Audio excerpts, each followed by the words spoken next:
Gubernatorial candidate Heather Mizeur is making a big announcement today, and if she gets her way, the state could see an influx of money thanks to marijuana. She wants to legalize the drug.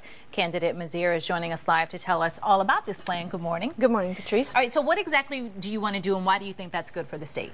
Well, I think that marijuana's time as an illegal substance has run its course. Our marijuana laws are ruining lives. They're enforced with racial bias, and they detract our police officers from the work of violent and serious crimes.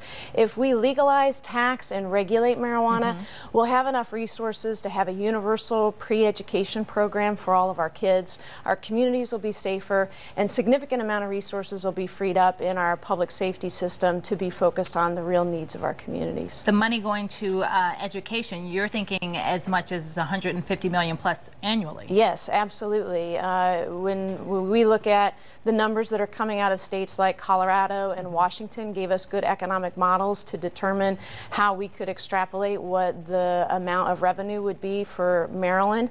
We're estimating between $122 and $157 million a year in new revenue. When you say regulated, who would be able to be in possession of this? Where would they get it from? How would that part of it work? Regulation is really key to this. It's bringing the underground market to light and putting the state in charge of overseeing and regulating how this would exist.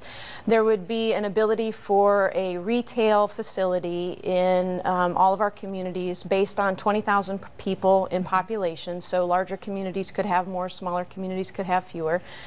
You would have to apply and get a license from the state, and you would have to comply with a whole range of rules and regulations, from labeling on toxicology and potency of the drug that would come out of state sanctioned labs that would review this, to having surveillance and key code systems in the facilities to make sure that only people above age 21 are able to purchase at limited quantities of an ounce per person at a time. And just quickly, because we're running out of time, you're saying that this would lessen the crime, less of a problem, but you know there are some people who still have that perception, that stigma, that this will lead to more crime. We don't need more people, you know, on drugs out there. What do you say to that? Well, we know that marijuana is it's less toxic, it's less addictive.